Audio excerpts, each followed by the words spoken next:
अरे दोस्तों, एक बार फिर स्वागत है आपका हिस्ट्री खबरी पर, जहां हम बात करते हैं इतिहास की। और इतिहास में एक बहुत ही इंपॉर्टेंट चीजों को हम डिस्कस कर रहे हैं प्राचीन भारत के दौर पे। और प्राचीन भारत में हम बात कर रहे हैं अभी इस वीडियो में किसकी? बौद्ध धर्म के बारे में। तो भैया पूरी की पूरी जानकारी इसी वीडियो में बौद्ध धर्म की आपको मिलने वाली है। तो हिलना डुलना है नहीं, आपको बिल्कुल एक जगह बिल्कुल सेट होके बैठ जाना है। जितनी लंबी वीडियो होगी उसमें उतनी गहराई में हम जाने वाले हैं कहाँ? बौद्ध धर्म के बारे में। तो एक एक छोटी से छोटी चीज आपको यहाँ बौद्ध धर्म के बारे में पता चलने वाली है।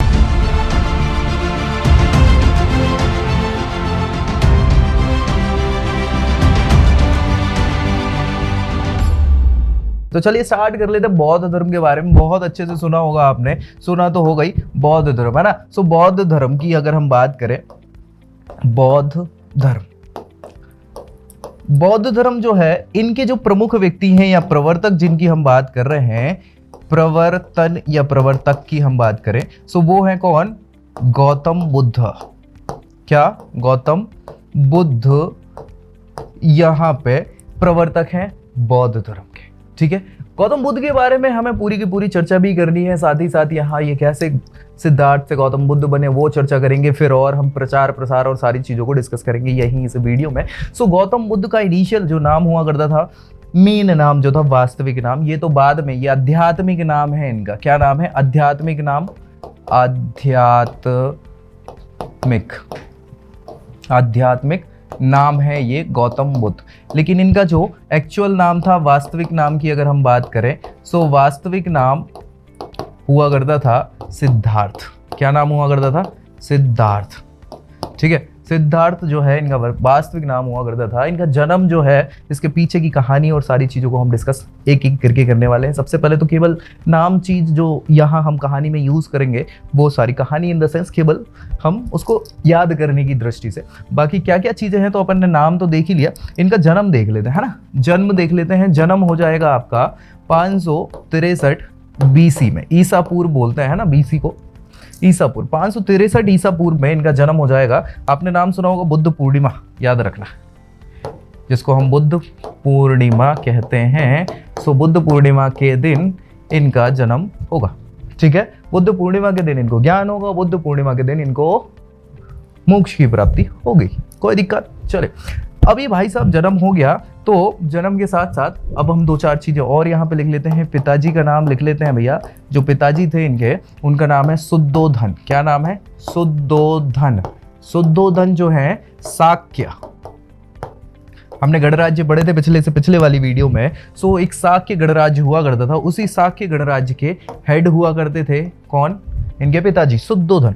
माँ की अगर हम बात करें, माता, तो माता जो थी उनका नाम था महामाया। माया नाम था, लेकिन वो माया कई जगहों पे महामाया भी मिलता है और कई जगहों पे महामाया देवी भी मिलता है। सो कोई दिक्कत इधर है नहीं। लेकिन ये महामाया जो है, ये कौशल तो बगल में हुआ करता था, आपने सुना भी होगा, है ना। सो कौशल की ये राजकुमारी तब हुआ करती थी, कौशल प्रदेश की। महामाया की अगर बात करें तो जैसे ही अभी इनके जन्म की हम बात करेंगे, लेकिन इनकी माँ जो है सावंत डे, 7वें दिन जन्म के बाद एक्सपायर हो जाती हैं।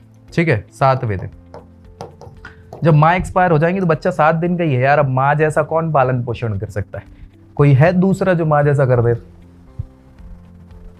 ठीक है, मासी क्यों बोला जाता है? माँ जैसी होती है मासी। सो इनकी मासी जो थी, मतलब इनकी जो बहन होंगी, किनकी? इनकी माँ की जो बहन है ना। सो इनकी मासी जो थी वो मासी थी, इनका नाम था प्रजापति। क्या नाम था? प्रजापति।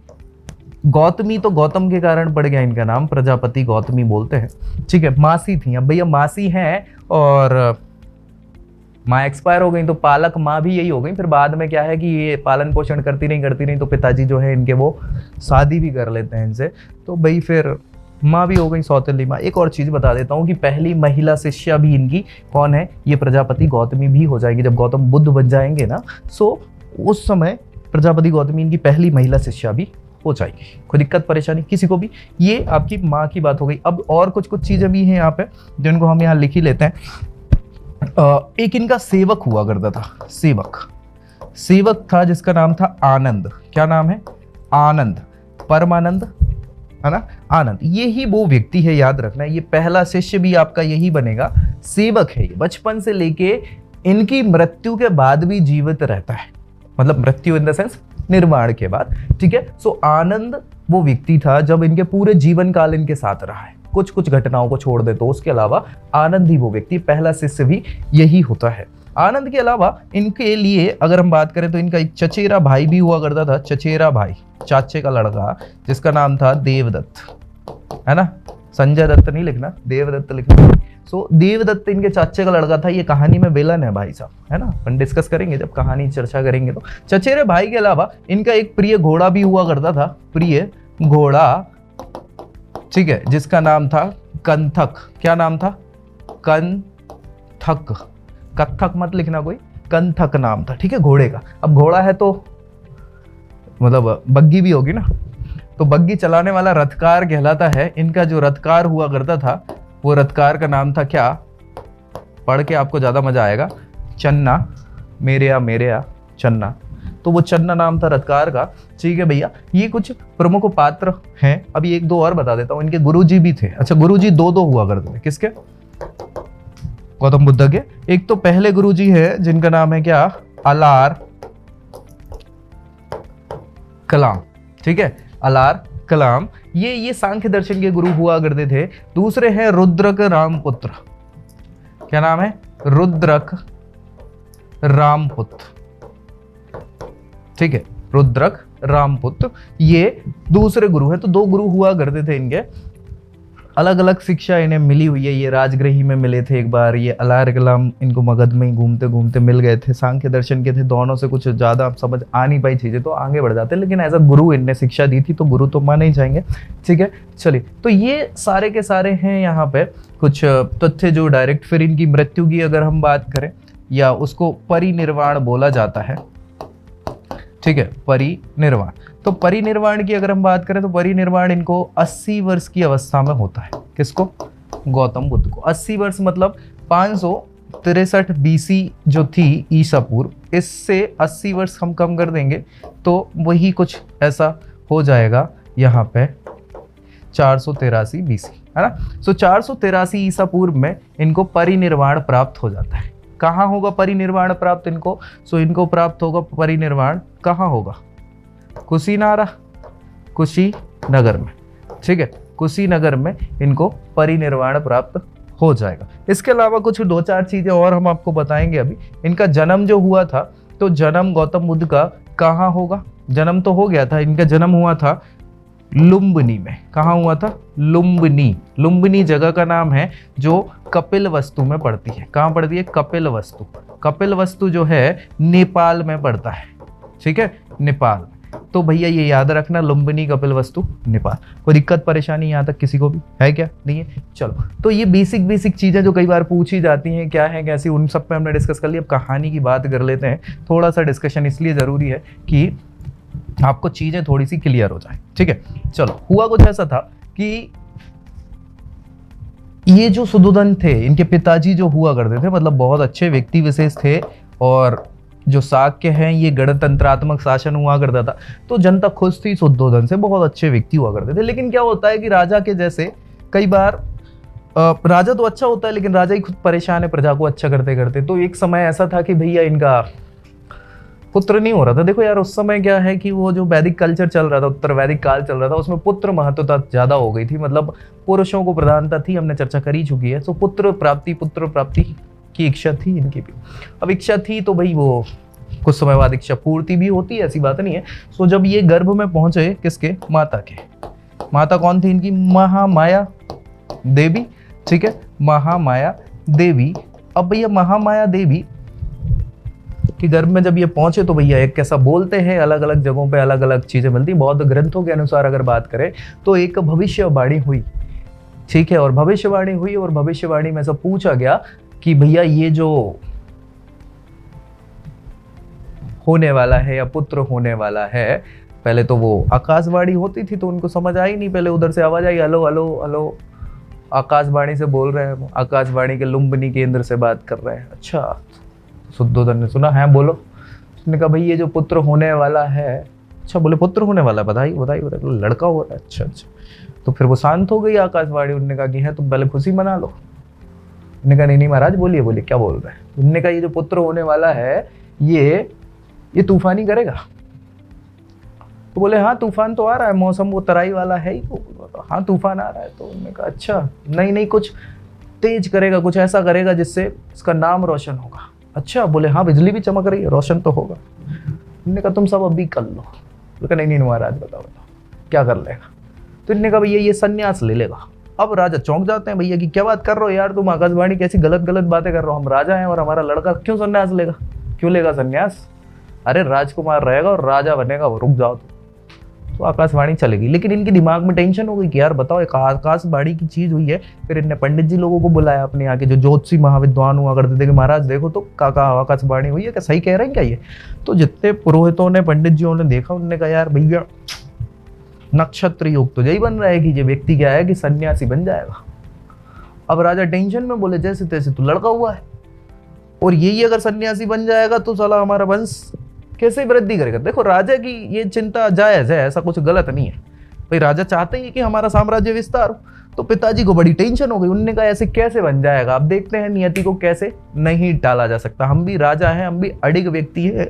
इनने कहा कि देखो अपने राज्य में आज से कोई भी विद्वान ब्राह्मण सन्यासी आना नहीं चाहिए, विद्वान आए सन्यासी नहीं आना चाहिए, क्योंकि सन्यासी देख के इसको पता चलेगा कि ये सन्यासी है, जब सन्यासी देखेगा ही नहीं तो पता कैसे चलेगा कि सन्यासी है। बोले बात तो सही है, राजा राजा होता है भैया, उसने करवा दिया पूरा बैन, इनके साम्राज्य में कोई सन्यासी अंदर नहीं आएगा। और नहीं आया। इनने कहा इस व्यक्ति को इतनी सुख सुविधाएं दो कि इसको कभी दुख दिखे ही ना। अलग से बिल्कुल पेंट हाउस बना दिया, हर सुख सुविधा उसी में दे रहे हैं भैया, इतना ही सही 16 साल के हुए शादी भी करा दी। किल्ले अच्छा देखो यार, व्यक्ति वही पूत के पांव पालने में दिख जाता है। वैसी चीज है कि ये चिंतन मगन व्यक्ति है, सिद्धार्थ नाम है ना। सो सिद्धार्थ बचपन से ही चिंतन मगन है कि यार भाई क्या होता है ये जीवन में, ये वो है ना, मैं बारिश कर दूं पैसों की, सब व्यवस्था। राजकुमार है भाई, ये तो पिताजी को कॉल लगाते थे कि हेलो पिताजी दोस्त आए हैं, चाय भिजवा दीजिए। तो पिताजी तो ठीक है। अच्छा पिताजी भी कई बार क्या है ना डाई लगा लेते थे। डाई मतलब ऐसा बोला जाता है कि वो सफेद बाल दिखेंगे तो टेंशन हो जाएगी लड़के को, क्योंकि वो जानते तो ज्यादा है नहीं, उसको सिखाई उतनी चीजें गई अच्छा ही, कोई ज्यादा चीजें नहीं सिखाई गई कि नहीं तो भैया वो बैराग्य ले लेगा, समस्या हो जाएगी। तो उतना ही बताओ जितना है। आश्रम व्यवस्था भी हिसाब किताब से बताओ, क्योंकि आश्रम व्यवस्था में भी संन्यास आता है। नहीं वो बताने नहीं है, संन्यास नाम की कोई चीज होनी नहीं चाहिए, बूढ़ा व्यक्ति नहीं दिखना चाहिए, हर चीज खुशहाली दिखनी चाहिए। कभी बाहर जाने नहीं दिया कि बाहर की व्यवस्था देखा। अच्छा सिद्धार्थ बड़े खुश कि यार बताओ हमारे पिताजी हमें कितना खुश रखते हैं, अगर हमें खुश रखते हैं तो प्रजा भी तो इनके बच्चे के समान है, यानी हमारी प्रजा भी बड़ी खुश रहती होगी। वाह पिताजी बहुत अच्छी बात है। पिताजी भी आते थे डाई लगा के कि कहीं सफेद बाल दिख गए तो पूछ लेगा पापा आइला चांदी, ये चांदी कहां से होती। तो पिताजी भी नहीं, युवा दिख रहे हैं। इनके जितने भी जो भी सेवक वेग लगाए गए थे सारे के सारे युवा, कोई बुढ़ापा कोई कुछ नहीं, कोई बीमारी कुछ नहीं दिखाना है व्यक्ति को, कोई परेशानी दिखानी नहीं है, फुल व्यवस्था, फुल टू व्यवस्था। अच्छा 16 साल में जब शादी कर दी यशोधरा से, है ना, पत्नी का नाम हमने नहीं लिखा था लेकिन लिख दे रहे हैं यहाँ पे, पत्नी का नाम यशोधरा नाम था, है ना, यशोधरा हमने बात करी थी, वही मल्ल राजकुमारी हुआ करती थी, है ना, नहीं कोलीय राजकुमारी थी, मल्ल नहीं थी, कोलीय राजकुमारी थी। कोलीय गणराज्य हुआ करता था एक, है ना। सो वो कोलीय राजकुमारी यशोधरा से इनकी शादी हो गई। शादी के बाद फिर भैया इनकी पुत्र भी होगा भविष्य में, समस्या बिल्कुल नहीं है। पुत्र का नाम होगा राहुल। क्या नाम होगा? राहुल। हालांकि ये जो पुत्र होता है ये जब लगभग 29 वर्ष की अवस्था के होते हैं तब की बात रहती है ना। 29 वर्ष मतलब 16 साल में शादी हो गई, 13 साल तक तो ये इनको खुद नहीं पता ना यार ज्यादा, बाकी पराक्रमी वीर सब सारी व्यवस्थाएं धीरे धीरे। अच्छा समस्या क्या आती है भाई साहब, जैसे जैसे आप बढ़ते चले जा रहे हो चिंतन मनन तो चलता ही रहता था, दिमाग तो बहुत विकसित है ही, हर कुछ है। बस पिताजी अपनी तरफ से कोई गलती नहीं कर रहे हैं कि लड़के को समझ में नहीं आनी चाहिए सिद्धार्थ को कि भाई ये दुख दर्द पीड़ा कोई चीज होती है, हर चीज अच्छा ही अच्छा, हर कुछ अच्छा, जो चाहिए बिल्कुल खड़े पे मिल जाता था हर चीज। लेकिन दिक्कत यहाँ क्या हो गई कि इनका एक चचेरा भाई था जिसकी हमने बात करी हुई है, क्या नाम था? देवदत्त। अब भैया देवदत्त जो है वो चाचे का लड़का था और हमेशा से यही था उसको, क्योंकि पिताजी को तो तब पहले पुत्र हो ही नहीं रहा था ताऊ जी को, तो उनको ये पता था कि क्या पता था कि भैया पुत्र नहीं होगा तो अगला उत्तराधिकारी कौन है? मैं ही हूं। लेकिन अब पुत्र हो गया तो यार देवदत्त टेंशन में कि भाई ये तो बड़ी समस्या का विषय है, अब यार मैं गद्दी पे कैसे बैठूंगा। तो ये हमेशा से क्या चाह रहे हैं कि सिद्धार्थ को फोड़ दो, सिद्धार्थ को खत्म करो, तो अब अपने को गद्दी मिलेगी, नहीं तो ये तो अपने भाई सिद्धार्थ क्या हो गया, अपना दुश्मनी हो गया, क्योंकि हमें गद्दी तो मिल नहीं पाएगी। सो हमेशा षड्यंत्र पर षड्यंत्र कर रहे हैं कौन? देवदत्त। कई बार। लेकिन सिद्धार्थ तो भाई देखो व्यक्ति ऐसे हैं वो कि भाई उनको तो बचपन से ही उनका स्वभाव ऐसा है, भरोसा करना और सारी चीजें। वो भाई पे भरोसा कर रहे हैं देवदत्त, चाहे भाई बोल दे कि देख वो कुआं है, हाँ कूद जाओ उसमें, वो कूद भी जाएंगे क्योंकि भाई पे भरोसा है। उन्हें ये नहीं पता कि वो व्यक्ति कितनी गलत धारणा रख रहा है, नहीं, भाई है, भरोसा है, कूद गया पट। और इसीलिए फिर उनका कोई बाल वाका भी नहीं हुआ। अब ये यार इतनी कोशिशें करने के बाद धीरे धीरे धीरे धीरे करते करते एज बढ़ती चली जा रही, बढ़ती चली जा रही, बढ़ती चली जा रही। 28 साल तो ऐसे ही बीत गए। 28 साल बीते और राहुल का जन्म हो जाता है, बेटे का, इनके सिद्धार्थ के। तब तक क्या है, इनने कहा कि देखो यार हमने जीवन में 50 षड्यंत्र कर चुके। किसने? देवदत्त ने। किसको? इनको रास्ते से हटाने के, सिद्धार्थ को। लेकिन वो एक भी फलीभूत नहीं हो पाया, मतलब फाइनली काम नहीं कर पाए। तो अब ये थकार के इनने कहा कि देखो काम करते हैं कि घर के अंदर तो सब फुल व्यवस्था है, फुल प्रूफ सिक्योरिटी तो रहती ही थी कि भैया वो सिद्धार्थ को परेशानी होनी नहीं चाहिए किसी प्रकार की। तो ये हमेशा से ये बच गए। अब इनने कहा एक ही रास्ता बचा है। क्या रास्ता बचा है? कि इनको बाहर निकाला जाए, क्योंकि घर की सुरक्षा से बाहर तो हमें कई मौका मिल ही जाएगा। तो भाई देवदत्त ने बोला एक दिन चढ़ाते हुए कि यार भाई सिद्धार्थ, मैं अभी घूम के आ रहा हूँ गोवा से, मजाक कर रहा हूँ है ना, गोवा एक काल्पनिक कपिल वस्तु से घूम के आ रहा हूँ और बहुत अच्छा माहौल है, देखो ये फोटो देखो यहाँ की, ऐसा ऐसा माहौल। बोले हैं? क्या बात कर रहे हो भैया, इतनी अच्छा माहौल है? बोले हैं, तुम कभी गए हो बाहर? तो अब वो गए तो थे नहीं ज्यादा ऐसे कुछ घूमने उमने। तो उन्होंने कहा नहीं भैया, पिताजी जाने तो देते ही नहीं। अच्छा। बोले अब देखो तुम साल भर के अंदर क्या बन जाओगे? राजा बन जाओगे। तो अभी भी बड़े हो गए और पिताजी का हुक्म अभी भी लोगे क्या? कभी तो आप खुद से लेना सीखो निर्णय। हाँ यार भैया बात तो सही है, जाता हूँ पिताजी से बात करता हूँ। तो बढ़िया ताव में गए कि पिताश्री। अब पिताश्री तो पिताश्री होते हैं, जीवन में पहली बार तो ऊंची आवाज सुन रहे हैं वो लड़के की जिनने कभी बोला ही नहीं। तो पिताजी ने भी कहा कि हाँ। बोले कुछ नहीं पिताजी, मैं तो आया था, कैसे हैं आप? बढ़िया, चरण स्पर्श बढ़िया है ना सब? ठीक है, जा रहा हूँ। पिताजी समझ गए कि नहीं ऐसे तो कभी हो ही नहीं सकता जीवन में, कभी ऐसा नहीं कि आज कैसे कर रहा है लड़का। उन्होंने कहा ओ इतना क्या हुआ बेटा? बोले कुछ नहीं पिताजी, कुछ नहीं, मैं तो सच्ची ऐसे ही आया था, आई शपथ है। बोले ऐसे ही आए थे? सच बता रहा हूँ कि नहीं बता रहा हूँ? तो पिताजी ने जब चटकाया तो वही दिल के अरमा आंसू में बह गए कि बोले पिताजी वो भाई है, वो भाई हमको ऐसी ऐसी फोटो दिखा रहा था कि हम घूमने गए थे, ये बता रहा था ऐसा वैसा। तो हमारा भी मन हो गया, हम तो बड़े हैं, हम भी चाहते हैं कि घूमें, अब तो राजा भी बनने वाले हैं। आपने ही कहा है कि उत्तराधिकारी, तब तक वो उत्तराधिकारी नियुक्त कर चुके थे कि भाई अगला उत्तराधिकारी कौन होगा? सिद्धार्थ ही होगा। तो सारी सबको पता था। तो उन्होंने कहा आपने भी घोषित कर ही दिया है उत्तराधिकारी, कम से कम हम बाहर जाके देखें तो हमारी प्रजा कितनी खुश है, क्या है, कैसा हमारा राज्य क्षेत्र कितना। पिताजी ने कहा कि यार अब क्या ही किया जा सकता है। बच्चे को आप देखिए, आपने भी ये चीजें देखी होंगी कि हम छोटे बच्चे को थोड़ा सा डरा धमका देते हैं, लेकिन बच्चा जैसा बढ़ता चला जाता है उस पर डांट डपट का काम चलता नहीं है ना, क्योंकि वो विद्रोह भी कर सकता है और फिर तो ये राजा का राजकुमार है भाई, है ना। सो इनने कहा कि यार अपन बचपन से इसको दबाते आए हैं, डराते आए हैं और बाहर ज्यादा अपन ने रिस्ट्रिक्शंस लगा के रखे हैं, कब तक रखेंगे यार? कल को ये रिवील कर देगा, मतलब विद्रोह कर देगा, तो इससे अच्छा क्या है कि अब जान दे। और 28 साल हो चुकी थी, शादी हो चुकी थी, बच्चा भी हो गया था। तो इन्होंने कहा कि अब रम चुका है व्यक्ति, अब फैमिली में पड़ गया है, जिम्मेदारियां समझने लग गया है, शायद अब ये ऐसा कुछ ना करे। सो पिताजी भी कहते हैं ठीक है चले जा, घूम ले। और पहली बार पिताजी ने बोल दिया कि घूम ले, तो इनको तो आंखों विश्वास ही नहीं हुआ। इन्होंने कहा कि है पापा क्या कह रहे हो, जाएं क्या? उन्होंने कहा क्या मना करूं तब मानोगे? तो उन्होंने कहा नहीं पापा जाता हूँ। उन्होंने कॉल निकाला, वो हेलो ड्राइवर को कॉल लगाते हैं, मजाक कर रहा हूँ, कॉल मतलब ड्राइवर की जगह किसको बुलाएंगे आप इधर पे, इधर इनको बुलाएंगे, हेलो चन्ना वेयर आर यू, कहाँ हो भाई साहब, जल्दी आओ। पिताजी का अगर मन चेंज हो गया ना तो तुम समझ लेना, जल्दी मन चेंज होने के पहले नीचे गाड़ी आ जाए, रथ आ जाए। तो चन्ना ने कहा ठीक है। अच्छा, चन्ना को भैया पिताजी ने समझा दिया कि देख लेना भाई साहब, गाड़ी तुम चला रहे हो, अगर कुछ गड़बड़ हुई ना तो तुम वापस आने से पहले सोच लेना। तो अब चन्ना टेंशन में कि यार राजा ने ऐसा बोल दिया है, सब चीजें। बोले ठीक है महाराज, कोशिश यही करेंगे कि अच्छे से सारा कुछ कराएं। बोले पहली बार बाहर निकल रहा है, कुछ गड़बड़ नहीं होनी चाहिए, क्योंकि सब समझा के तो रखे ही थे ना राज्य में कि भाई कोई परेशानी नहीं होनी चाहिए, कोई पीड़ा वाला दुख दर्द वाला व्यक्ति दिखना ही नहीं चाहिए। अपने जीवन काल में पीड़ा ईड़ा कभी देखी नहीं।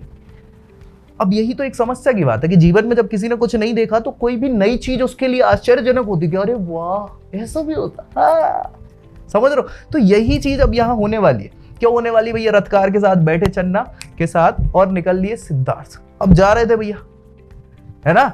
तो सिद्धार्थ और चन्ना बकायदा रथ में बैठे हुए जा रहे थे, किनारे किनारे किनारे किनारे जा ही रहे थे, बिल्कुल किनारे किनारे जा रहे थे। फिर अचानक से क्या हुआ कि मोड़ आया। अब मोड़ आया तो ये मुड़ गए, उसमें कुछ है ही नहीं। मुड़ते मुड़ते फिर चले गए, बड़ी दूर तक जा रहे थे। अचानक से फिर एक और मोड़ आ गया, फिर मुड़ गए। दिक्कत क्या हुई कि अब चन्ना ने देखा कि भाई साहब सिटी आ गई है। सिटी मतलब समझ रहे हैं ना, जहाँ थोड़ा विस्तृत सा क्षेत्र है, जहाँ लोग बाग रह रहे हैं, जमावड़ा ज्यादा है। इनने कहा इधर थोड़ा सा नगर में स्लो स्लो चलाना चाहिए और देख के चलाना चाहिए, कहीं दिक्कत परेशानी ना हो जाए। तो वैसी बिल्कुल संभल के गाड़ी चलाने लगे, गाड़ी मतलब रथ चलाने लगे। अचानक से हुआ कुछ ऐसा, अचानक से क्या हुआ कि भाई एक बूढ़ा व्यक्ति, बुजुर्ग व्यक्ति जो है सड़क पार कर रहा था। अब बुजुर्ग व्यक्ति तो बुजुर्ग व्यक्ति होता है, सड़क पार कर रहा था तो वो बिल्कुल स्लो स्लो जा रहा था, धीरे धीरे। अब चन्ना ने बड़ी दूर से देख लिया कि भैया ये बुजुर्ग व्यक्ति जो है ये क्या कर रहा है, सड़क पार कर रहा है और ये पार कर नहीं पाएगा। और ऐसे व्यक्ति को पहली बार ये देख लेंगे, कौन देख लेंगे, सिद्धार्थ देख लेंगे। कभी बूढ़ा व्यक्ति देखा ही नहीं है, तो इनके लिए तो एलियन है वो व्यक्ति।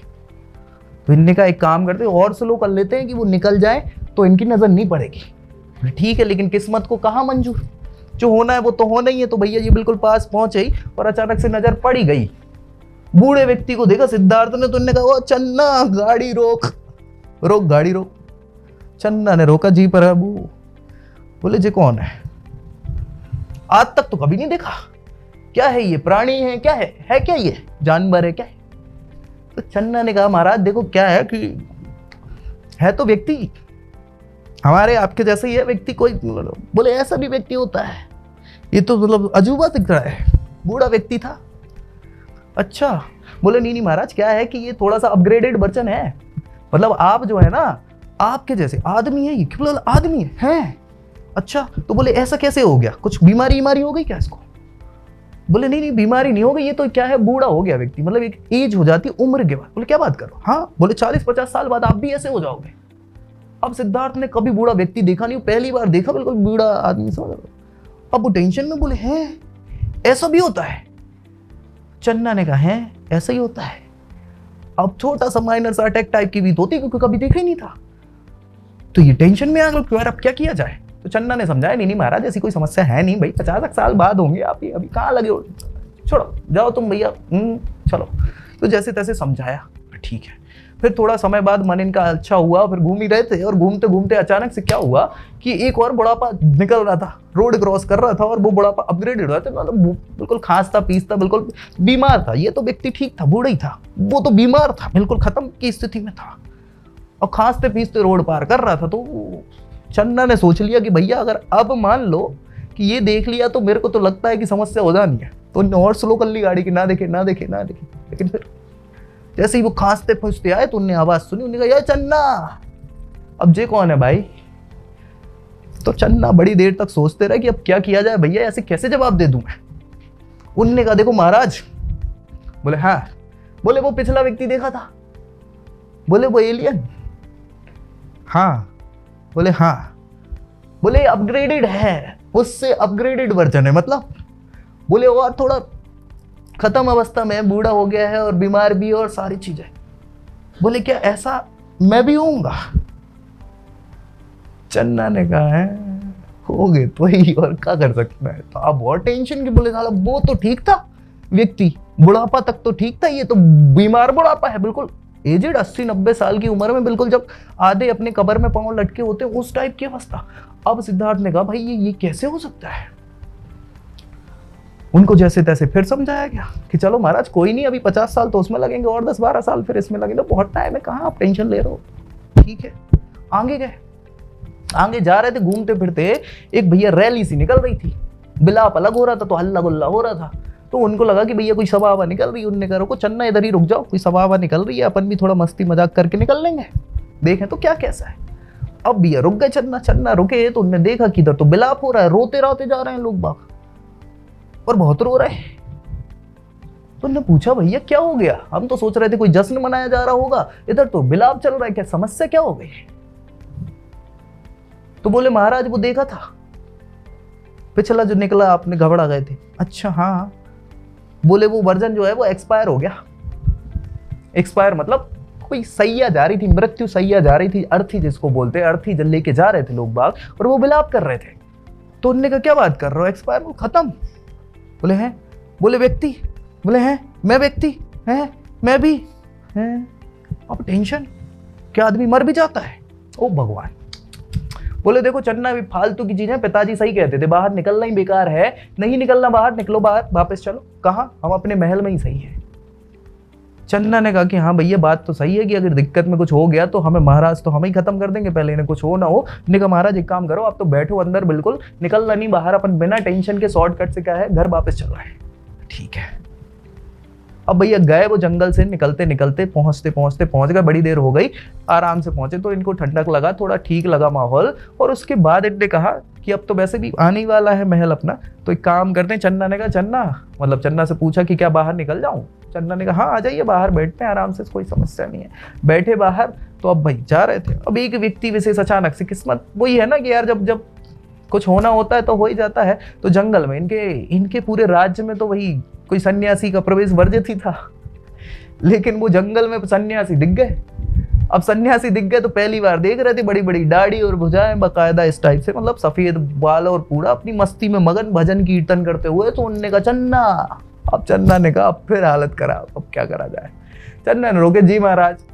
बोले भैया अब ये आदमी कौन है यार, कौन है ये व्यक्ति, इतना खुश क्यों लग रहा है, इसको पता नहीं है कि आदमी बूढ़ा होता है? चन्ना ने कहा महाराज बूढ़ा ही व्यक्ति है। अच्छा। बोले बीमार भी हो जाता है? बोले हाँ महाराज पता है।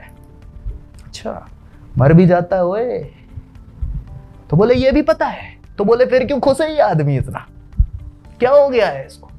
बोले महाराज ये सन्यासी व्यक्ति है, इसने मोह माया छोड़ दी है, इसको कोई फर्क नहीं पड़ता कि क्या हो रहा है, सारी मोह माया छोड़ दी है, इसको किसी चीज से कोई मतलब नहीं है, भगवान के भजन में मगन है।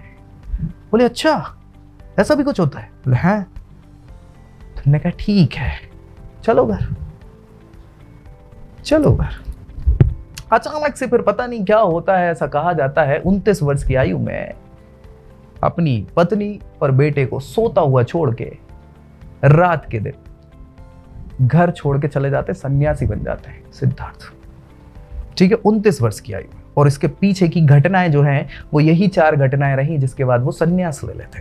तो आगे हम जो देखने वाले हैं वो यही देखने वाले हैं। ये जो कहानी थी ये केवल कहानी, ऐसी बनाई हुई कहानी थी जिसमें चारों चीजों को एक साथ लाया जा सके। ठीक है, सो क्वेश्चन ये आता है कि सिद्धार्थ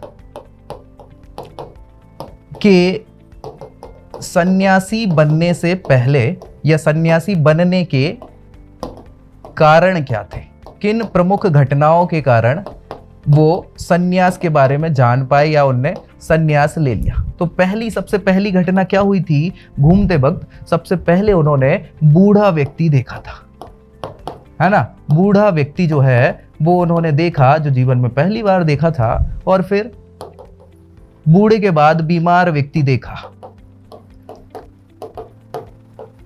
बीमार के बाद इन्होंने एक मृत्युशैया देखी या मृत व्यक्ति देख लिया। ठीक है, मृत व्यक्ति मतलब मृत्यु के बारे में इन्हें पता चल गया। और फाइनली इन्होंने क्या देखा, इन्होंने देखा एक सन्यासी। तो सन्यासी जो है वो खुश था और जीवन में मगन था अपने भगवान की भक्ति में। तो फाइनली इन सब के बावजूद इनने इस सन्यास वाले ऑप्शन को चुना जिसको पिताजी छुपा रहे थे पिछले 29 सालों से। तो जो होना होता है वो हो जाता है रात में बिना किसी को बताए। इनका जो प्रिय घोड़ा कंथक हुआ करता था उसको लेके ये निकल जाते हैं कहाँ, 29 वर्ष की आयु में सन्यास ले लेते हैं, जंगल चले जाते हैं। और 29 वर्ष की आयु में जब ये गृहस्थ आश्रम छोड़ के सन्यास ले लेते हैं तो इस सन्यास को ही कहा गया है, क्या कहा गया है, महाभिनिष्क्रमण। क्या कहा गया है, महाभिनिष्क्रमण की यहाँ पे बात चल रही। क्वेश्चन पूछ लिया जाता है महाभिनिष्क्रमण क्या कहलाता है। तो घर से निकलते ही कुछ दूर चलते ही, नहीं कुछ दूर नहीं चला, इन्हें क्या है कंथक पे बैठ के गए थे ये घोड़े के साथ, इन्होंने गृह त्याग कर दिया, सन्यास ले लिया 29 वर्ष की आयु में। किसने, सिद्धार्थ ने। अभी तक सिद्धार्थ ही नामकरण है, याद रखिएगा। सो महाविनिष्क्रमण 29 वर्ष में इनका हो जाता है। घोड़े पे इनने घर छोड़ दिया सारा। अब ये भैया जंगल गए तो इन्होंने देखा वहां पे तपस्वियों को। 5 तपस्वी बैठे थे। इन्होंने पूछा कि क्या महोदय क्या कर रहे हो आप।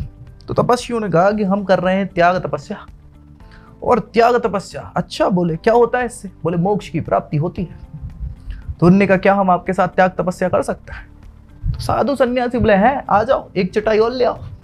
चटाई लगाई और बैठ गए। इनने भी त्याग तपस्या चालू करी और इतनी त्याग तपस्या करी कि इनका शरीर छीड़ हो गया, लेकिन मोक्ष तो प्राप्त हुआ ही नहीं।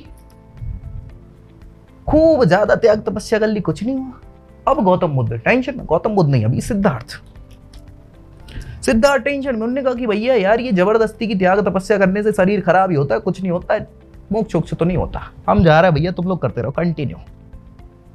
तो साथ छोड़ देते, निकल जाते। अच्छा बोले, फिर इनने खाना खाया, क्योंकि शरीर में एनर्जी तो चाहिए। सो एनर्जी ली, इनने खाना खाया। फिर इनने कहा कि देखो यार, अति किसी चीज की अच्छी नहीं होती। किसकी? अति। मतलब हम त्याग में भी अति कर रहे थे, भोजन वोजन पूरा ही छोड़ दिया, सब कुछ खत्म कर दिया, अति कर लिया। मतलब अति से अति सर्वत्र वर्जित, अति अच्छी नहीं होती। अच्छा बोले ठीक है, फिर क्या किया जाए?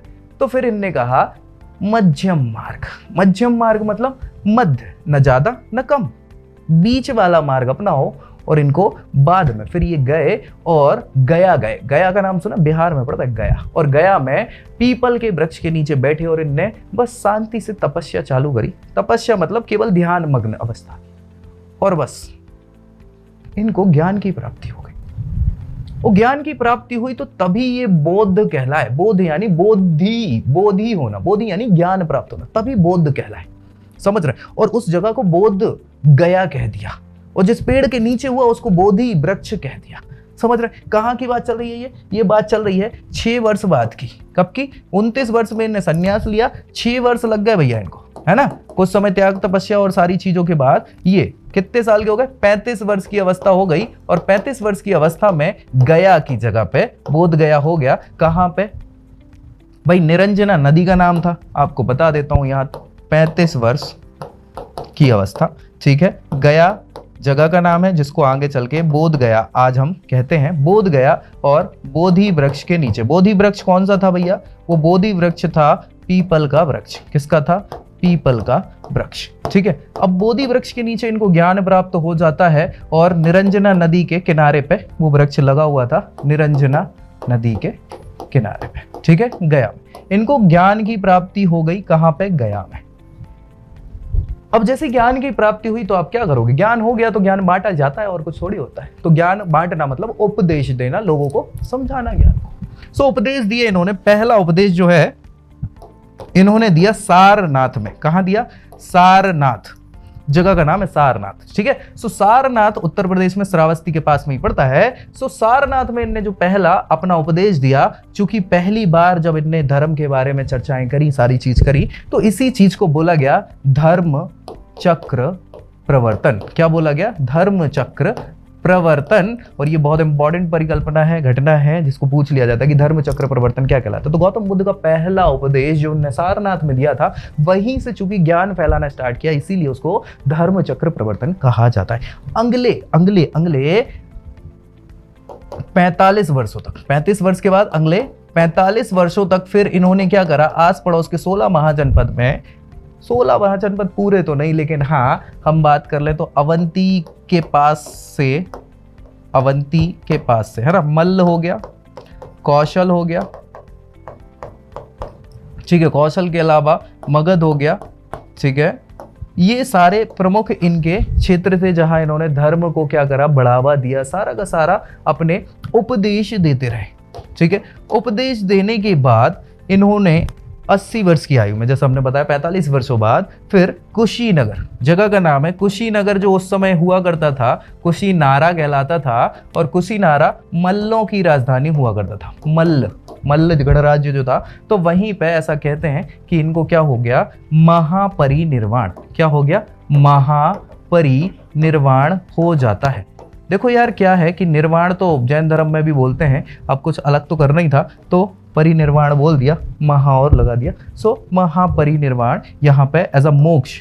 हम ये कल्पनाएं, परिकल्पनाएं, विचारधाराओं पर डिस्कस करेंगे थोड़े समय पश्चात, डोंट वरी, ठीक है। सो कुशीनारा में कब की बात है? 483 बीसी की, 483 ईसा पूर्व में इनको बुद्ध पूर्णिमा के दिन क्या हो जाता है? इनको मोक्ष की या निर्वाण की प्राप्ति हो जाती है। कोई दिक्कत परेशानी क्या है? अब ये तो हमने एक पूरा संक्षिप्त जीवन परिचय पढ़ लिया, किसका?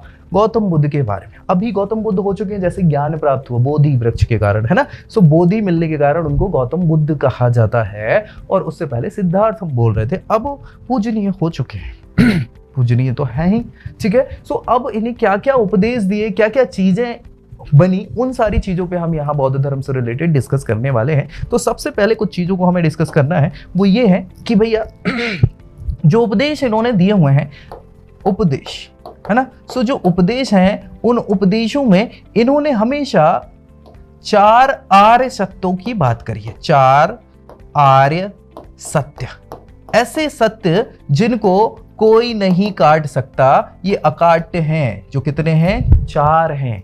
यही उपदेश में ये लोगों को बताते थे, ठीक है। और इसी के कारण इसका उपदेश में हर बार वर्णन किया जाता था, हर व्यक्ति को बताया जाता था कि क्या कैसी चीजें हैं जो प्रमुख है। तो सबसे पहले 4 आर्य सत्यों में पहली चीज इन्होंने बताई कि ये दुनिया पीतल दी। क्यों? क्योंकि भैया दुख ही दुख है इस दुनिया में, है ना। जीवन में कितना दुख है ना, या दुनिया में कितना दुख है, तो वही दुख है। बोले हर एक व्यक्ति दुखी है, जिसको देखो वो दुखी है। क्यों दुखी है? कुछ तो कारण होगा। तो सबसे पहला जो सत्य है दुनिया का, वो यही है कि दुख है इस दुनिया में, कभी सुख नहीं है। आदमी जो सोचता है कि मैं सुखी हूं, वो बस कुछ क्षण भर का सुख होता है, या वो आप बस उसमें गुमराह हैं उस सुख के चक्कर में। लेकिन एक्चुअली तो क्या है? दुख ही भरा है इस दुनिया में। सो पहला सत्य जो है वो यही है कि ये दुख की दुनिया है, यानी दुख है दुनिया में। अब लोगों ने कहा महाराज ये तो बिल्कुल सही बोल रहे हो आप कि दुख तो है, मानते हैं। काहे है दुख? क्या कारण है दुख का? क्यों है दुख? तो उनने कहा कि दुख का जो कारण है, दुख कारक जो है वो क्या है? दुख का कारण है तृष्णा। तृष्णा समझ में आती है क्या? तृष्णा मतलब लोभ, लालच, मोह, माया। ये तृष्णा कहलाती है कि दुनिया में कभी भी क्या होता है कि हमें किसी चीज की कमी है, अब हमें उस चीज की चाहत है। जो नहीं है उसी की तो चाहत है, जो है उसकी परवाह किसको है क्या? जो मिल गया उसकी कोई वैल्यू ही नहीं होती, जो नहीं मिलता है बस परवाह तो उसी चीज की होती है ना। तो भाई काउंट भी हम वही करते हैं कि यार ये नहीं है हमारे पास, बाकी तो सब है, बस ये नहीं है। तो हम जो है उसको भूल जाते हैं, जो नहीं है उसके पीछे जाते हैं, और वही तृष्णा है। और कई बार होता क्या है कि ये जो तृष्णा है ये कभी खत्म होने वाली चीज नहीं है, ये बढ़ती ही चली जाती है। मान लीजिए बचपन में जब हम छोटे हुआ करते थे, तो हमारे समय में भाई हम लोग खुश हो जाते थे वो टायर चला के, साइकिल का टायर गर्मी भर हम लोग घुमाते रहते थे, बड़ा अच्छा लगता था, है ना। लेकिन कुछ जो बड़े बड़े फ्रेंड हमारे अच्छे घर के हुआ करते थे, उनके पास साइकिल हुआ करती थी, हम तो टायर में ही खुश है। साइकिल हुआ करती थी तो देखते थे काश साइकिल होती, भाई कुछ समय बाद साइकिल मिल गई, कहा यार बड़े लोग। फिर हमारे उन दोस्तों के पास भी यार रेंजर साइकिल आ गई। रेंजर साइकिल समझते होंगे। तो रेंजर साइकिल, अब हम उसके लिए लड़ने लग गए घर वालों से। तो घर वाले तो ऐसे ही है, पिताजी से बोलोगे पिताजी ये चाहिए, तो पहले तो कुचरना चालू किया है, चल ये इससे काम चलाओ, तो भैया चल तो रहा है, मैं तो नहीं मांगता कुछ। तुम्हारे हर दूसरे दिन नखरे चालू हो जाते हैं कि ये चाहिए वो चाहिए, बट तो पहले तो कुटाई। फिर हालांकि पिताजी अच्छे कि भैया वो क्या करते हैं कि मान जाते हैं, कुछ दिन में व्यवस्था के साथ अपनी चीज भी आ गई, रेंजर साइकिल। तब तक पता चला भैया उनको स्कूटी मिल गई, अब अलग परेशानी।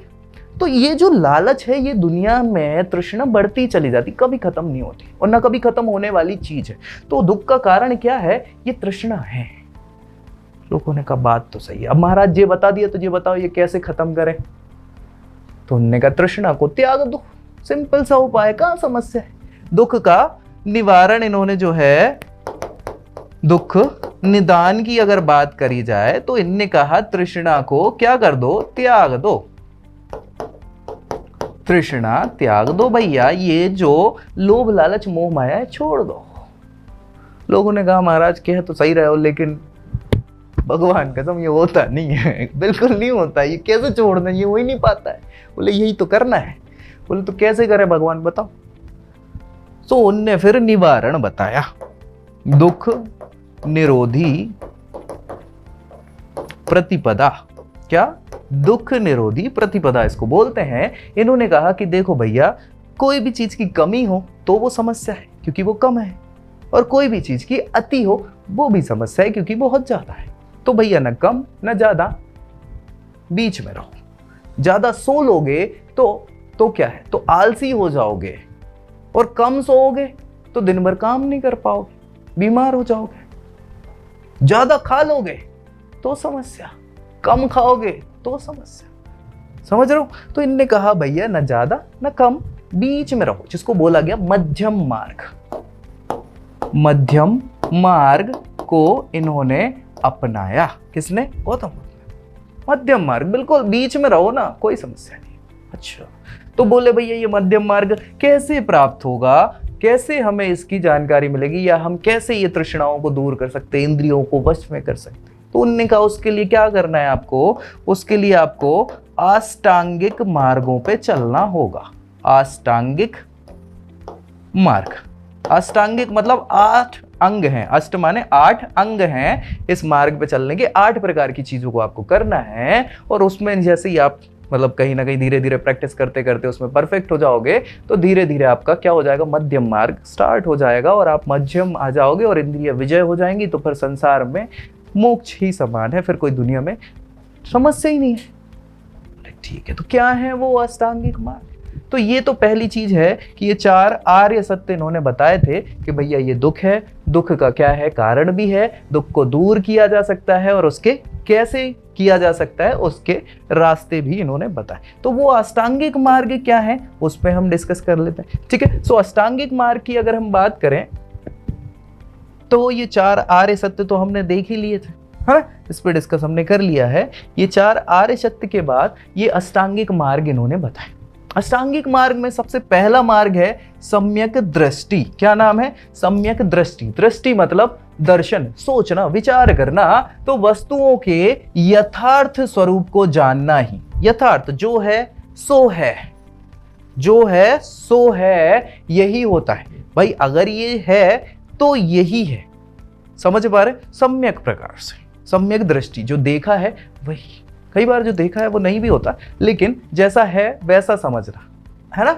सम्यक संकल्प, संकल्प दूसरी चीज बताई, आसक्ति, द्वेष और हिंसा, इस प्रकार के विचार जो है वो नहीं रखना ही सम्यक आसक्ति संकल्प कहलाता है। सम्यक वाक, वाक मतलब बोलना, तो जब भी आप बोले भैया हमेशा सत्य बोले और मृदु भाषा का प्रयोग करें। मृदु भाषा मतलब शांति विचार से, अच्छे से बोलने में क्या जा रहा है भाई, है ना, अच्छे से बोलना है अपने को। सो मृदु भाषा, मृदु वाणी का प्रयोग करना सम्यक वाक है। फिर सम्यक कर्मांत, सम्यक कर्मांत मतलब अच्छे कर्मों में संलग्न होना। कर्मांत मतलब कर्मों की बात कर रहे हैं, अच्छे कर्म करना। कर्म का मतलब इधर कार्य की बात है, कर्म मतलब कर्म नहीं, कार्य। जो भी काम कर रहे हो ना, अच्छे काम करें, बुरे काम करने का कोई मतलब नहीं है। सम्यक अजीब, अजीब मतलब विशुद्ध रूप से सदाचरण से, सदाचरण मतलब सदाचार से, अच्छे प्रकार से जीवन का यापन करना ही सम्यक अजीब है। सम्यक व्यायाम, सम्यक व्यायाम मतलब अकुशल धर्मों का त्याग और कुशल धर्मों का अनुसरण करना ही क्या हो जाएगा आपका सम्यक व्यायाम। और सम्यक स्मृति जो है, इसका मतलब है वास्तविक स्वरूप के संबंध में सदैव जागरूक रहना। मतलब जो भी चीज है उसके बारे में जानना, जब सम्यक दृष्टि हो जाता है तो उसकी जानकारी रखते हुए हमेशा उस पर फॉलो करते चले जाना ही सम्यक स्मृति है। और सम्यक समाधि मतलब चित्त की समुचित एकाग्रता ही सम्यक समाधि। समाधि में बैठ जाते ना, वही समाधि कि चित्र में, मन में, ईश्वर में ही संलग्न हो जाना, अंदर ही अंदर, वो क्या है, समाधि के स्वरूप। तो ये सारे 8 प्रकार के मार्ग धीरे धीरे ही फॉलो हो पाते हैं, और इन मार्गों से ही आप धीरे धीरे इंद्रियों को काबू में कर लोगे, और इंद्रियों में काबू में कर लोगे तो ना प्यास, ना भूख, ना सारी चीजें। और जब ये सारी चीजों पे कंट्रोल हो जाएगा तो आदमी खुश, क्योंकि इच्छाएं नहीं बची कुछ। और जब इच्छाएं ही नहीं है तो भैया समस्या ही नहीं है, क्योंकि दुख भी नहीं होगा।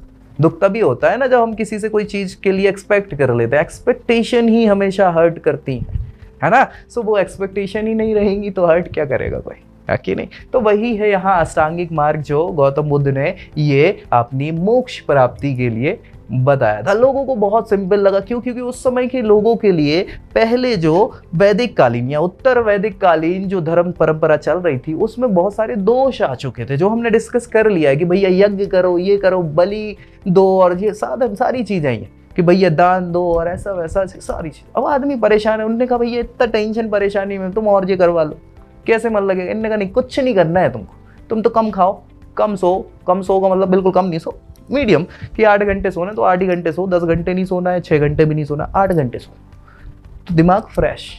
अब बाकी के 16 घंटे में क्या करना है, आपको अच्छे काम करने हैं, अच्छे प्रकार से, बीच का काम सारा, लड़ाई झगड़ा नहीं करो भाई, दूसरे से व्यवहार बना के रखो, अच्छे से बातचीत करो।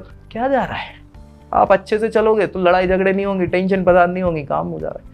तो ये सारी चीजें जब बताई लोगों ने कहा यार ये तो हम घर बैठे बैठे कर सकते हैं, मतलब ईजी पड़ रहा है, खर्चा कुछ लग नहीं रहा है, अपना फायदा हो रहा है, भला हो रहा है, आदमी भला तो चाहता ही था। सो ये बड़ी तेजी से फैला धर्म, ठीक है, बहुत तेजी से। राजे महाराजाओं ने तो सपोर्ट किया ही, अभी हम डिस्कस करेंगे, जब हम राजा महाराजाओं पर डिस्कस करेंगे तब। चले, तो ये सारी चीजें समझ में आ गई। अब उस समय जो हमने बात करी थी कि ये गौतम बुद्ध गए तपस्या करने, और तपस्या करने 5 लोग बैठ गए थे साथ में, उनके साथ बैठे थे। तो वो 5 लोग जो थे, एक नाम था आंज, अस्सजी, बप्प, महानाम और भादव्य। ये 5 उस समय के त्यागी लोग थे जिनके साथ बैठ के इनने त्याग तपस्या करी थी और शरीर छीण कर लिया था। फिर इनने कहा नहीं भैया अति नहीं करना है, हम जा रहे हैं, ठीक है। सो वो सारी चीज। फिर इसके अलावा स्त्रियों को सदस्यता इनिशियली नहीं दिया करते थे गौतम बुद्ध। गौतम बुद्ध ने संघ में, जो संघ की स्टैब्लिशमेंट करी, इनको फिर बाद में राजा महाराजाओं ने खूब सपोर्ट किया गौतम बुद्ध को, तो खूब दान दक्षिणा और सारी चीजें इनकी व्यवस्थाएं करवाई, बहुत सारे बिहार वगैरह सारी चीजें बनवाई। तो संघ, फिर बहुत सारे लोग इनके शिष्य बनना स्टार्ट हो गए, है ना। सो शिष्य बनना जब स्टार्ट हुए तो भाई क्या करेंगे, वो संघ शिष्यों का जो है वो संघ कहलाता है। तो बौद्ध संघ होता है जिसमें सारे के सारे शिष्य और बाकी आपके सहयोगी जो आपके साथ हमेशा रहने वाले वो। तो संघ जब स्टैब्लिश हो गया तो शुरुआत में महिलाओं का प्रवेश वर्जित था उसमें। उन्होंने कहा नहीं भैया महिलाओं को दूर रहे। लेकिन फिर इनके जो सेवक थे और पहले शिष्य थे, आनंद, आपने नाम मैंने बताया था याद हो, तो आनंद फिर बोलते हैं क्यों, क्योंकि इनकी जो माँ थी प्रजापति गौतमी, वो भी कई बार मिन्नतें कर चुकी थी कि हमें भी संघ में, हमें भी तो अपने आत्म कल्याण करने की जरूरत है, हमें भी तो आप संघ में प्रवेश दीजिए। तो मानते नहीं थे। फिर आनंद से बोला, और भी है वैशाली, नगर वधू थी उस समय की, नगर वधू मतलब वैश्या कहलाता है। सो वैश्या हुआ करती थी, वो भी भैया इनसे बहुत ज़्यादा प्रेरित होकर वो सब छोड़ छाड़ के वो अपनी रम गई, मतलब कल्याण में, आत्म कल्याण में। सो वो हो गई। और भी बहुत सारे लोग हैं, तो उनमें जैसे प्रमुख ये महिलाएं हैं जो संघ में शामिल हुई हैं, जिसमें यशोधरा जो इनकी पत्नी हुआ करती थी, खेमा बिंबिसार, क्षेमा है एक्चुअली वो, क्षेमा, ये क्षेमा जो है ये मल्ल राजा हुआ करते थे, मल्ल देश की राजकुमारी थी जिनसे इनने शादी करी थी बिंबिसार ने, हम डिस्कस करेंगे जब पढ़ेंगे। सो ये क्षेमा भी क्या होती हैं, आगे जाके वहाँ बौद्ध धर्म स्वीकार कर ली थी। बिंबिसार जो है ये दोनों धर्म को मान रहे थे, जैन धर्म बौद्ध धर्म दोनों, हम डिस्कस करेंगे सारी चीज़ें, ठीक है। इनकी दूसरी पत्नी थी वो जैन धर्म को बहुत मान लेती है। नंदा गौतमी की पुत्री थी। गौतमी कौन, प्रजापति गौतमी जो इनकी मौसी हुआ करती थी, उनकी बेटी हुआ करती थी विशाखा अंग जनपद सुना है ना, बिल्कुल पूर्वोत्तर जनपद हुआ करता था, छोटा सा। अंगराजकर्ण का नाम सुना होगा, चंपा नगरी, चंपा नदी उस समय के। तो अंग जनपद के श्रेष्ठी, मतलब उस समय के जो बड़े व्यक्ति, मतलब बिजनेसमैन बड़े, सो श्रेष्ठी कहलाते हैं वो, उनकी बेटी हुआ करती थी विशाखा, वो भी। और आम्रपाली वैशाली की नगर वधू हुआ करती थी। नगर वधू मतलब गणिका, उस समय की वेश्या कहलाते हैं। सो आम्रपाली नाम था। ये भी बाद में फिर सब छोड़ छाड़ के क्या करना चालू कर देती हैं, भगवान भजन में रम जाती हैं। सो ये प्रमुख हैं ऐसे, ये तो हमने 4-5 ही लगे, बहुत सारे फिर शिष्य और शिष्याएं इनकी होने लगी। शिष्यों की अगर हम बात कर लें तो शिष्य भी इनके कम नहीं थे। प्रमुख शिष्यों में बात करें तो सारीपुत्र और ये मुदगलयायन का नाम आपने सुना होगा, मुदगल स्थान लिखा है, महामुदगलयायन एक और इनके बहुत ही खास प्रमुख शिष्यों में इनका नाम होता है। आनंद तो इनके साथ बचपन से थे ही, पहले शिष्य भी यही हो गए। उपाली भी एक प्रमुख शिष्यों में नाम आता है। सुनीति हो गया, मुदगल स्थान हो गया, अनाथ पिंडक हो गया, अनिरुद्ध हो गया, जीवक हो गया। जीवक आपको मैं बता दूंगा, तो ये एक अपना नाम सुनो, वैद्य का नाम सुना है, राजवैद्य हुआ करते थे ये जीवक। और किसके राजवैद्य हुआ करते थे, मगध के राजा, जो बिंबिसार का नाम सुना है ना, बिंबिसार के ये राजवैद्य हुआ करते थे। बाद में ये गौतम बुद्ध जब वृद्ध हो गए तो वृद्ध अवस्था में थोड़ा सा इनका स्वास्थ्य वगैरह देखने के हिसाब से जीवक परमानेंट इनके साथ ही रहने लगा, और बाद में वो भी संघ में दीक्षा ले लेते हैं, तो गौतम बुद्ध के साथ ही रहते हैं, प्रमुख शिष्यों में एक हो जाते हैं। महाकश्यप का तो नाम सुना ही है आपने, महाकश्यप का नाम नहीं सुना, अभी सुनाएंगे हम, ठीक है। सो ये भी प्रमुख हैं। उपाली डबल लिख चुका है यहाँ पे, ठीक है।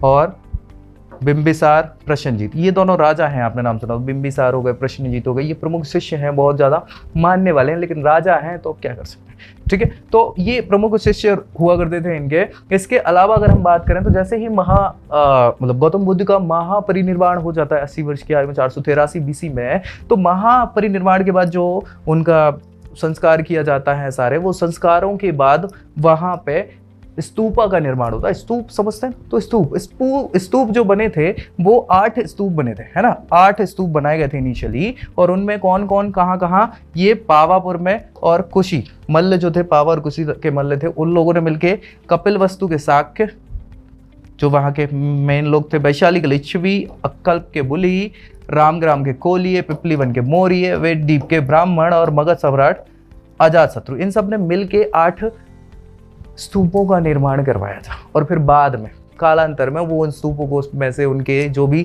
प्रमुख चीज़ें हैं, अस्थिपंजर हों, मतलब अस्थियां हों, या फिर उनके जो बर्तन बाड़े हों, जो भी वो यूज़ कर रहे थे, एक एक चीज़ को मिला के अशोक के समय तक अशोक ने क्या कर दिए, 84,000 स्तूप बनवाए थे।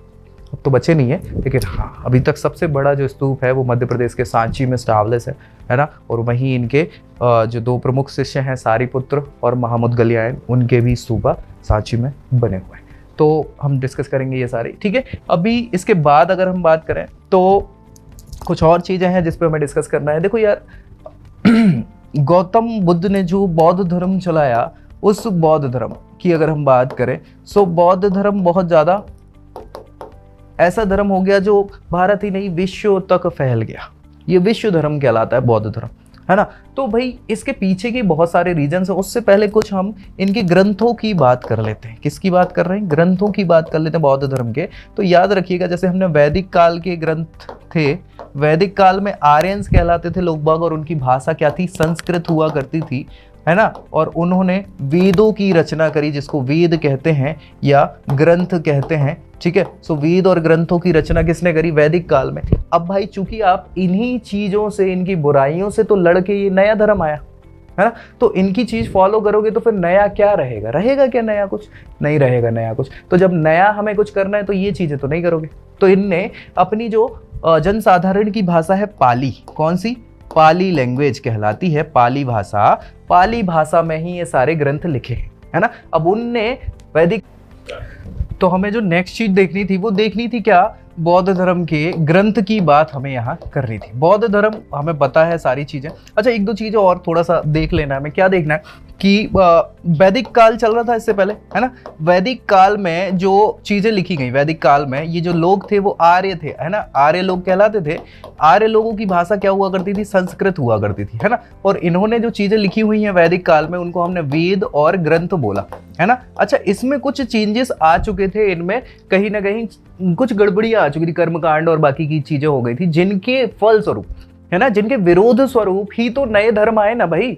तो आप इनके हिसाब से सारी चीजें अगर इनको ही कॉपी पेस्ट कर लोगे या इसी प्रकार की चीजें कर लोगे तो क्यों लोग अपनाएंगे? क्यों लोग अपनाएंगे? तो यहाँ बौद्ध धर्म ने क्या किया कि जो भाषा रखी अपने ग्रंथों की, उसको बोला पाली भाषा, या जो जनसाधारण की भाषा हुआ करती थी उस समय, बहुत सारे लोग बोलते थे उस समय के, पाली भाषा में अपने ग्रंथ लिखे। तो पूछ लिया जाता है कि बौद्ध साहित्य किस भाषा में लिखे हुए हैं? तो पाली, ठीक है। अब बौद्ध साहित्य में जैसे यहाँ जो वैदिक साहित्य हैं उनको हमने क्या बोला? वेद और ग्रंथ।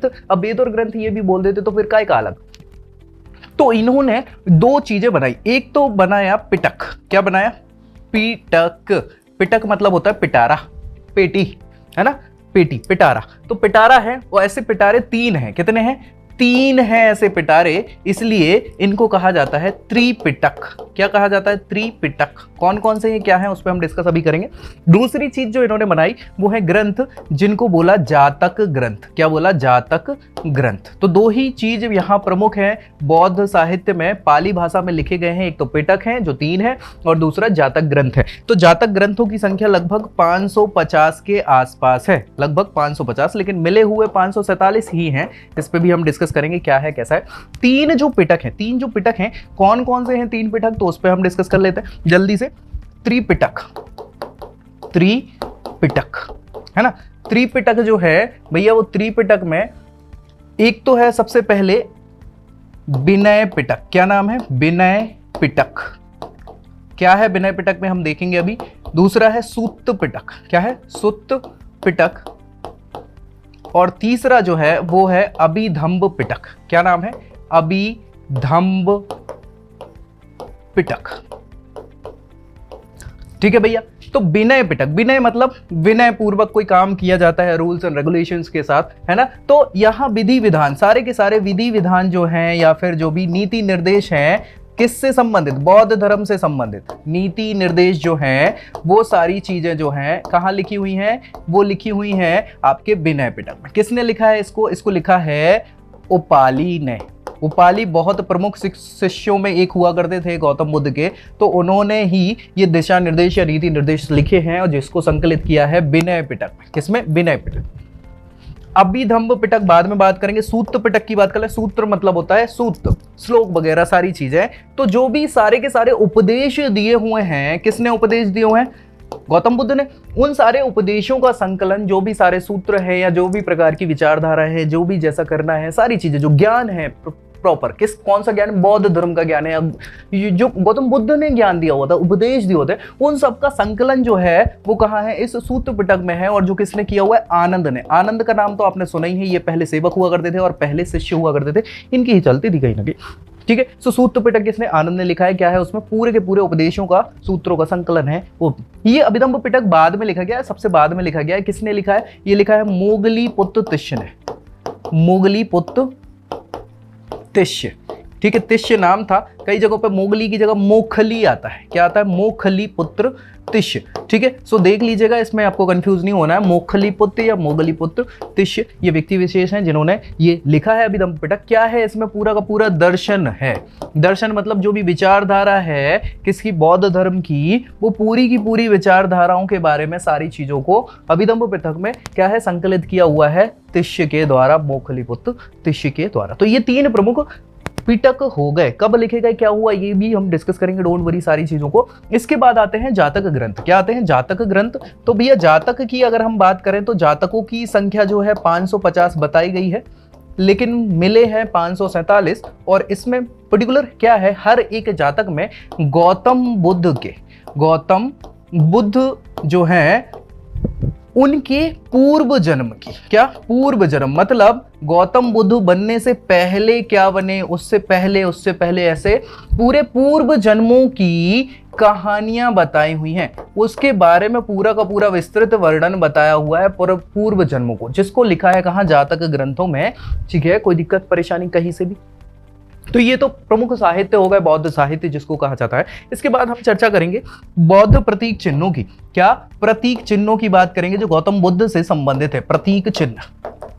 ठीक है, प्रतीक चिन्ह। इसके अलावा हम रत्नों की भी बात करेंगे। बौद्ध धर्म में भी 3 रत्न, त्रिरत्नों का बहुत महत्व है। त्रिरत्न जिसको कहा जाता है, त्रिरत्न मतलब 3 रत्न है, 1, 2 और 3, जिनको बोला जाता है बुद्ध, जो प्रमुख रत्न है बुद्ध, दूसरा धम्म, ठीक है, और तीसरा जो है वो क्या है? संघ। ये त्रिरत्न कहलाते हैं। आपने सुना होगा बुद्धम शरणम गच्छामि, धम्मम शरणम गच्छामि, संघं शरणम गच्छामि। तो ये 3 रत्न हैं किसके? बौद्ध धर्म के, जो कई बार पूछ लिए जाते हैं। प्रतीक चिन्हों की बात करें, जो प्रतीक चिन्ह है किससे रिलेटेड है? बुद्ध से रिलेटेड है। ठीक है, सो बुद्ध जी से रिलेटेड जो प्रतीक चिन्ह है, प्रमुख जो इनके जीवन में घटनाएं हुई हैं उससे रिलेटेड ये प्रतीक चिन्ह है। जैसे सबसे प्रमुख घटना तो जन्म है किसका? गौतम बुद्ध का। जन्म के बाद उन्होंने गृह त्याग दिया था भैया, सो गृह त्याग भी एक प्रमुख घटना है। गृह त्याग के बाद उनको ज्ञान की प्राप्ति हुई थी, सो ज्ञान के बाद इन्होंने उपदेश भी दिए हैं, उपदेश, और फाइनली इनको परिनिर्वाण हुआ है। क्या हुआ है? परिनिर्वाण। ठीक है, अब निर्वाण के पीछे का क्या है? हमें चाहिए मोक्ष। वैदिक काल में मोक्ष बोल रहे थे, वेदों में हिंदू मान्यताओं के अनुसार हमें मोक्ष चाहिए। सो ये भी मोक्ष बोलेंगे तो फिर क्या चेंज है ना? सो इन्होंने परिनिर्वाण बोला उसको, क्योंकि जैन धर्म पहले आ चुका था, हम डिस्कस करेंगे नेक्स्ट वीडियो में। सो उधर निर्वाण बोलते हैं, निर्वाण।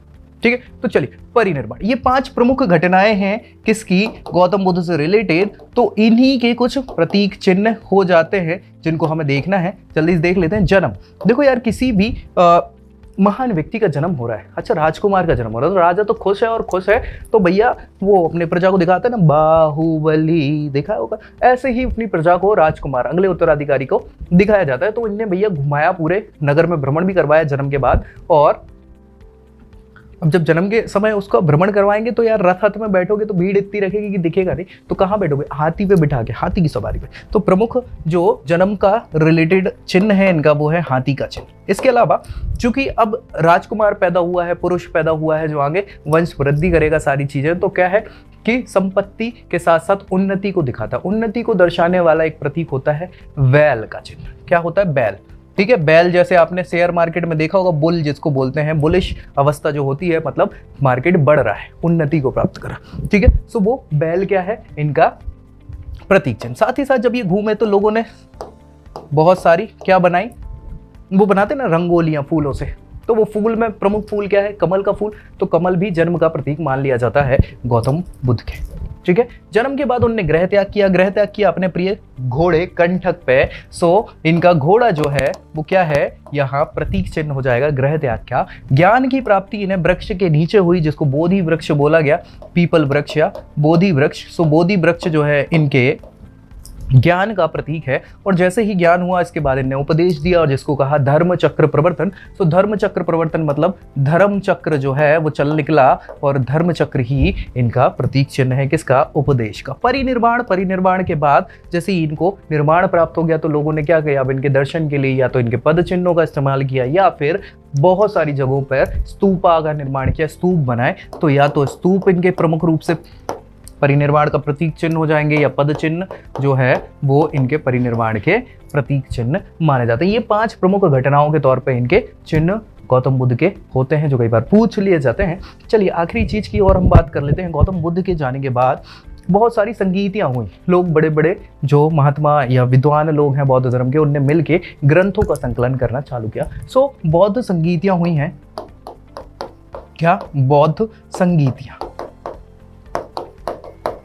बौद्ध संगीतियां वैसे तो 4 ही प्रमुख हैं, हुई तो 6-7 हैं, लेकिन 4 ही प्रमुख हैं जिनको हमें डिस्कस करना है। सो सबसे पहले नंबर की बात करें, 1, 2, 3 और 4 ही हम बौद्ध संगीतियों को देख रहे हैं। 5वीं 6वीं बता दूंगा मैं, डोंट वरी, बेफिक्र रहिए, लेकिन हाँ हम मानते 4 हैं। तो एक जो है समय काल की अगर हम बात करें, सबसे पहले जैसे ही 483 ईसा पूर्व में, है ना, इनको परिनिर्वाण की प्राप्ति हुई, तभी पहली बौद्ध संगीति होती है। उसके 100 साल बाद दूसरी बौद्ध संगीति होती है 383 ईसा पूर्व में। ठीक है, इसके बाद 251, कई जगहों पे 250 भी लिखा हुआ है, तो 251 250 जो आपको सही लगे आप ईसा पूर्व, इसमें तीसरी बौद्ध संगीति होती है। और चौथी पहली शताब्दी मतलब 100 AD के आसपास, इसको 100 ईस्वी बोला जाता है ना, या फर्स्ट सेंचुरी AD इसको बोल दिया जाता है।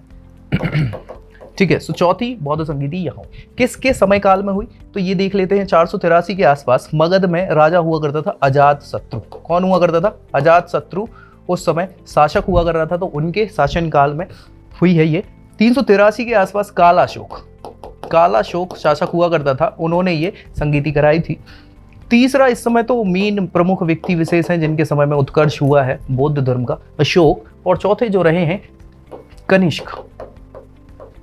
ठीक है, सो ये 4 राजा रहे हैं जिनके शासन काल में ये बौद्ध संगीतियां हुई हैं। कहाँ कहाँ हुई हैं? तो राजा की राजधानी में ही होंगी। उस समय राजधानी जो अजात शत्रु के समय हुआ करती थी, मगध के राजा हुआ करते थे ये, और राजधानी राजगृही हुआ करती थी। क्या हुआ करती थी? राजगृही। तो राजगृही में ही पहली बौद्ध संगीति हुई थी। कालाशोक के समय वैशाली राजधानी हुआ करती थी, इनके पिताजी ने ये शिफ्ट करी थी वैशाली। ठीक है, फिर इसके बाद अशोक के समय तो भैया पाटलिपुत्र में ये बौद्ध संगीति कराई गई थी। और कनिष्क के समय कश्मीर में, कुंडल वन कहलाता है, कश्मीर में ये बौद्ध संगीति हुई थी। अध्यक्ष भी बने होंगे। सो अध्यक्षों की हम बात करें, चलिए लिख देते हैं। ये यहाँ पे हम समय लिख रहे हैं ताकि याद रहे आपको कि ये समय की बात चल रही है। ये शासनकाल राजा लिख रहे हैं, राजा जिसका शासनकाल चल रहा था। राजे के बाद ये उस समय जो स्थान है, जिस स्थान पर ये हुई है वो लिख रहा हूँ। स्थान के बाद अध्यक्ष की हम बात करेंगे कि भैया कौन सा व्यक्ति यहाँ अध्यक्ष था। ठीक है, सो अध्यक्ष पहली जो बौद्ध संगीति हुई थी उसमें महाकश्यप। कौन? महाकश्यप जो हैं वो यहाँ पे क्या करते हैं? हेड करते हैं, अध्यक्षता करते हैं। फिर यहाँ दूसरी बौद्ध संगीति में सब्बा कामी हुआ करते हैं, सब्बा कामी, या कई जगहों पे सब्बा गामी भी लिखा हुआ है, तो आप दोनों लिख लीजिए, सब्बा गामी, ये अध्यक्ष रहे हैं। तीसरी बौद्ध संगीति पाटलिपुत्र में हुई थी, और मोखलीपुत्र तिष्य का नाम आपने सुना होगा, मोखलीपुत्र तिष्य, है ना। तो तिष्य यहाँ पे अध्यक्षता करते हैं इस बौद्ध संगीति की। और चौथी बौद्ध संगीति में वसुमित्र का नाम आपने सुना होगा, मित्र। तो वसुमित्र यहाँ पे हेड होते हैं, लेकिन उपाध्यक्ष के तौर पे पहली बार अश्व घोष यहाँ पे, जिन्होंने बुद्ध चरित्र लिखा हुआ है, वो यहाँ उपाध्यक्ष हुआ करते थे। ठीक है, प्रमुख काम अगर जो हुए हैं, अगर हम इसकी बात करें यहाँ पे, तो भैया प्रमुख काम जो हुए हैं इन सारी संगीतियों में, प्रमुख तथ्य की बात करें अगर हम तथ्य, तो प्रमुख तथ्यों में जो दो ऊपर के पिटक है, शुरुआती पिटक, मतलब कौन कौन से, एक तो विनय पिटक हो गया, और विनय पिटक के अलावा जो दूसरा है सुत्त पिटक, है ना। तो सुत्त पिटक की रचना, इन दोनों की रचना इसी पहली बौद्ध संगीति में हुई थी। लेकिन फिर क्या है कि कुछ आंतरिक मतभेद भी बौद्ध धर्म में उजागर हो गए, तो इसके कारण यहाँ पे स्थविर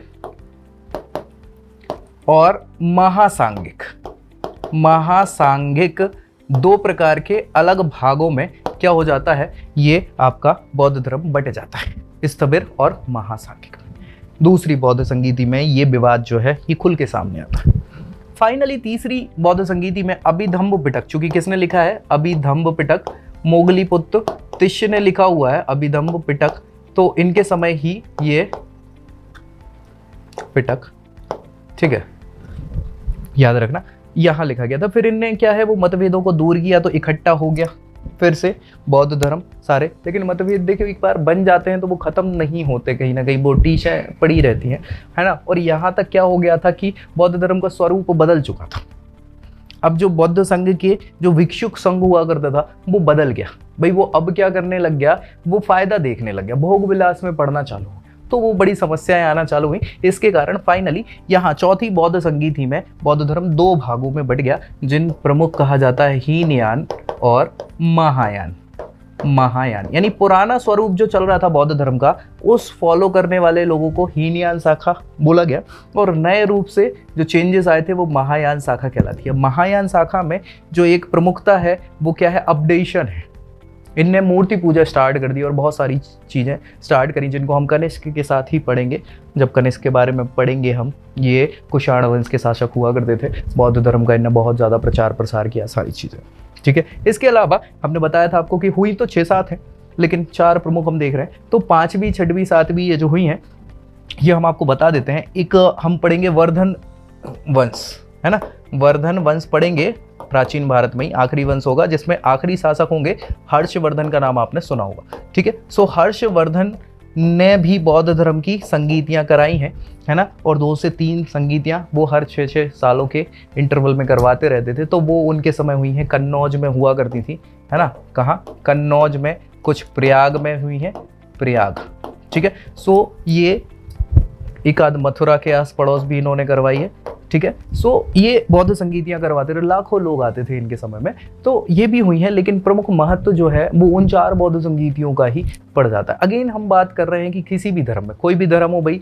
कि उसमें मतभेद तो आ ही जाते हैं। सो मतभेद के कारण ये हीनयान और बौद्ध संप्रदायों की अगर हम बात करें, बौद्ध संप्रदाय, ठीक है। सो बौद्ध संप्रदाय शुरुआती तौर पे 2 भागों में बट गए, एक हीनयान कहलाया, हीनयान, और दूसरा महायान कहलाया। क्या कहलाया, महायान। आगे महायान शाखा भी लगभग 15 से 20 भागों में बट गई है, 15 से 20 अलग अलग भागों में वो भी बट गई है, और हीनयान शाखा भी आगे 3-4 भागों में बट जाती है। तो भाई यहाँ अलग अलग प्रकार से धर्म संप्रदायों में भी और बहुत सारे क्या आ जाते हैं, संप्रदायों के अंदर भी संप्रदाय आ जाते हैं। हर धर्म के साथ ये हुआ है, हम चर्चा करेंगे सारे धर्मों के बारे में ही। तो भाई ये बौद्ध धर्म से संबंधित लगभग एक चीज़ को हमने डिस्कस यहाँ कर लिया। तो मिलते हैं नेक्स्ट वीडियो में, जहाँ हम बात करेंगे किसकी, जैन धर्म की। तो तब तक के लिए जय हिंद।